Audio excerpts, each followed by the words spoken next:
자, 이 사례는 핏셋에 나온 사례인데 타이핑하는 속도가 빠를수록 오타수가 적대요. 아, 그러면 오타수를 줄이기 위해서는 우리 아주 빨리 타이핑하면 되겠네요. 근데 이렇게 생각하면 바보죠?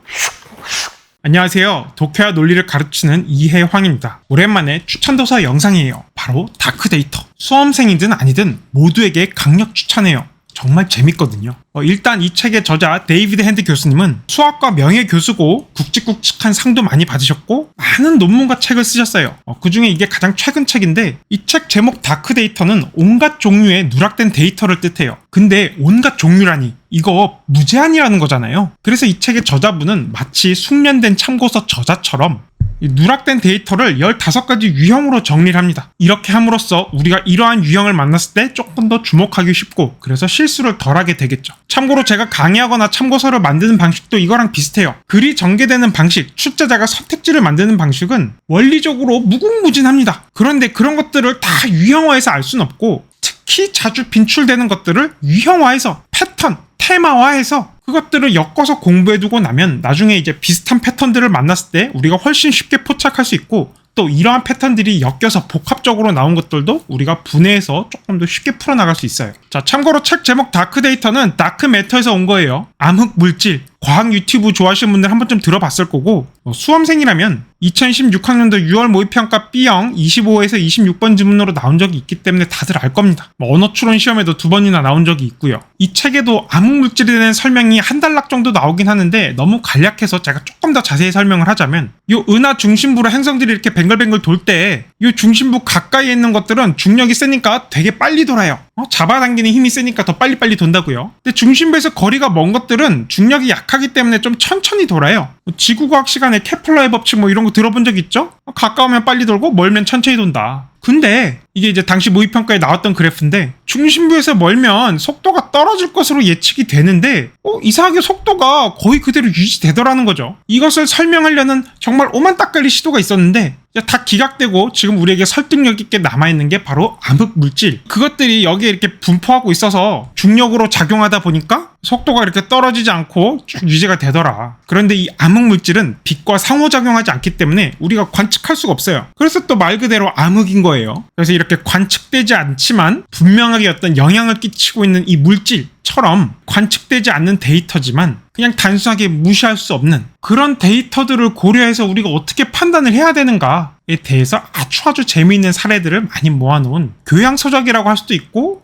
데이터를 취급하시는 분들이라면 일종의 자기계발서가 될 수도 있고 또 만약 여러분이 수험생이라면 출제될 만한 주제를 아주 압축적으로 잘 담고 있는 유익한 배경지식 도서로 볼 수도 있습니다. 지금부터 책에 나온 사례를 몇 개 살펴볼 텐데요. 제가 옛날에 이제 대학교 다닐 때 안암역에 탁 내리면은 학교 지도가 있었어요. 그럼 딱 그 지도를 보면 이런 문구가 있죠. 당시에는 여기에 Here you are 여기 있습니다 적혀 있어서 야 이거 학교 위신 떨어진다 이런 농담도 많이 하곤 했는데 하여튼 당신은 지금 여기 있습니다 라는 지도를 보고 내가 여기 있는 거 어떻게 알았지? 이러는 사람은 없죠. 왜냐하면 이 지도를 보는 사람은 여기 있을 수밖에 없으니까. 아주 정교하게 선택된 표본인 거예요. 이 지도를 보는 사람은. 그리고 책에서는 이것을 확장시켜서 인류 원리에 대해서 또 설명을 합니다. 인류 원리는 과학자, 철학자 모두가 아주 좋아하는 주제니까 책을 통해서 꼭 한번 보길 바랍니다. 두 번째는 심슨의 오류와 관련된 건데 제 수능 오르비 클래스 강의를 수강하시거나 혹은 피셀리트 참고서 강화약화 매뉴얼을 보셨다면 이런 내용을 한번 들어봤을 거예요. 이게 1991년 플로리다주에서 시행된 연구인데 살인을 저지른 피고인의 사형 선고 비율을 보니까 흑인보다는 백인이 사형 선고율이 더 높아요. 그런데 이걸 좀 분할해보고 싶은 거예요. 그래서 희생자에 따라서 이 분포가 어떻게 바뀌느냐. 그랬더니 놀랍게도 이 경향성이 완전히 뒤집어집니다. 백인이 백인을 죽인 경우에는 사형 선고가 11.3%인데 흑인이 백인을 죽이면 사형 선고율이 22.9%예요. 또 백인이 흑인을 죽였을 경우에는 사형 선고율이 0%인데 흑인이 흑인을 죽였을 때는 사형 선고율이 2.8%나 됩니다. 야, 어떻게 이런 일이 벌어졌을까요? 이렇게 전체적 경향성과 분할했을 때의 경향성이 다른 게 이제 심슨의 오류인데 이와 관련하여 시각적으로 한 방에 이해하는 방법은 유디 퍼리슨 통계적 인과 추론에 나오는 내용이에요. 제가 강화약화 매뉴얼에도 인용했는데 이 그래프만 언뜻 보면 운동량이 늘어남에 따라서 콜레스테롤이 증가하고 있죠. 근데 이거 상식적으로 안 맞잖아요. 운동 많이 하면 콜레스테롤이 떨어져야 될 것 같은데 그리고 실제로 이 데이터를 나이에 따라 분할해 보니까 이 진실은 어떠했냐? 운동을 많이 할수록 콜레스테롤이 다 떨어지고 있어요. 즉 운동은 콜레스테롤을 낮춥니다. 근데 이렇게 적절히 분할하지 않고 그냥 단순하게 전체적인 경영성만 대충 봐버린다면 그러한 경우에 우리는 뭔가 잘못된 판단을 내릴 수가 있죠. 자, 그리고 책 37쪽에 나오는 이 데이터 때문에 제가 수험생 추천 도서로 이 책을 선정했는데요. 2023학년도 경찰대학 편입학 1차 언어논리 시험에 이 그래프가 똑같이 나왔어요. 아마도 뭐 거의 90%의 확률로 출제자가 이 책을 토대로 문제를 만든 것으로 보입니다. 근데 안타깝게도 이 경찰대 문제는요, 풀리긴 풀리는데 그래서 이게 무슨 말하는 건지 잘 와닿지가 않아요. 여러분 독해력이 떨어져서 그런 게 아니라 이 실제 사건과 관련된 복잡한 내용들을 시험 지문으로 아주 압축적으로 만들다 보니까 여러 가지 재반 사정들이 다 생략돼서 그렇습니다. 혹시 경찰대 편입 준비하시는 분들은 이 책을 읽고 나중에 이 경찰대 편입 문제 한번 찾아서 풀어보세요. 머리가 좀 명쾌해질 겁니다. 그리고 생각보다 이 책에 있는 내용들이 시험에 도움이 되겠는데? 하는 생각도 들 거예요. 자, 먼저 첫 번째 그래프를 살펴보면 이 점들은 모두 하나하나 실험을 뜻하는데 발사 당시 대기의 온도에 따라서 우주선에서 변형된 오링의 개수가 몇 개냐를 보여주는 거예요. 보면은 이 온도와 변형 간에 어떤 패턴 같은 게 보이진 않죠. 자, 근데 미사일을 발사할 때의 온도는 몇 도였냐? 거의 뭐 섭씨 0도에 가까웠거든요. 이때 발사하면 될까요, 안 될까요? 이걸 두고서 막 경론이 벌어져요. 발사하면 안 된다고 주장하는 측은 야, 우리가 10도보다 더 낮은 온도에서 실험을 해본 적이 없다. 그러니까 여기서 발사하면 안 된다라고 주장을 했고요. 찬성하는 쪽은 발사해도 된다라고 하는 쪽은 야, 온도랑 변형이랑 뭐 크게 패턴이 없는 것 같아. 더 미룰 수 없으니까 그냥 이때 발사하자 라고 했어요. 그래서 이제 우여곡절 끝에 결국 발사가 됐는데 발사 73초 만에 우주선이 폭발하면서 그 안에 타고 있던 7명이 모두 사망했습니다. 자, 이제 그러고 나서 왜 이런 문제가 있었을까 분석하는 회의가 열려요. 그리고 이때 바로 다크 데이터가 있었습니다. 지금 우리가 검토했던 데이터는 변형이 있었던 실험 결과만 꼭꼭꼭꼭 찍은 거예요. 그런데 변형이 없었던 데이터를 다 한꺼번에 완전하게 해서 나타내 보니까 여기에는 어떤 패턴이 보여요.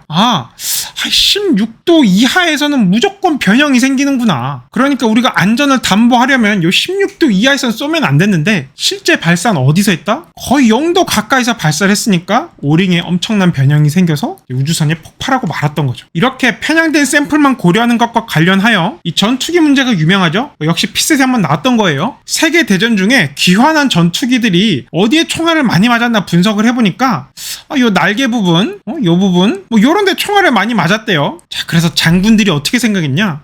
여기에 철갑을 보강하면 조금 더 안전하겠구나. 자, 근데 이 분석에 뛰어들었던 수학자 그룹이 있었어요. 그들은 어떻게 생각했냐면 오히려 반대라고 생각했죠. 이거는 지금 귀환한 전투기만 본 거잖아요. 즉 요런 데 총알을 맞은 전투기들은 다 귀환할 수가 있었어요. 자, 그렇다면 반대로 귀환하지 못한 그 전투기들은 어디에 총알을 맞았을까요? 요런 프로펠러, 조정석, 엔진 있는 쪽, 연료 있는 쪽 이런 데 총알 맞은 애들은 이제 귀환을 못하니까 우리가 분석하지 못한 거죠. 그래서 이렇게 누락된 다크 데이터를 고려한다면 철갑을 덧대야 될 부분은 총알을 맞지 않는 이런 곳이죠. 굉장히 흥미로운 사례죠. 자, 그리고 이건 제가 유튜브에서 한번 소개했던 사례인데 의사 성범죄 비율이 평균보다 2배나 높다는 것을 근거로 의사가 성범죄의 원인이라고 생각할 수는 없다고 했어요. 왜냐? 남성이 성범죄를 많이 저지르고 남성이 의사가 많이 되다 보니까 통계가 이런 식으로 나온 거였다. 자, 그리고 이건 책에 나온 사례인데 어린 아동들에게서는 어휘력이 높을수록 키가 크대요. 그러면 이제 키를 키우기 위해서 열심히 결국은 어휘력 같은 걸 봐야 되느냐?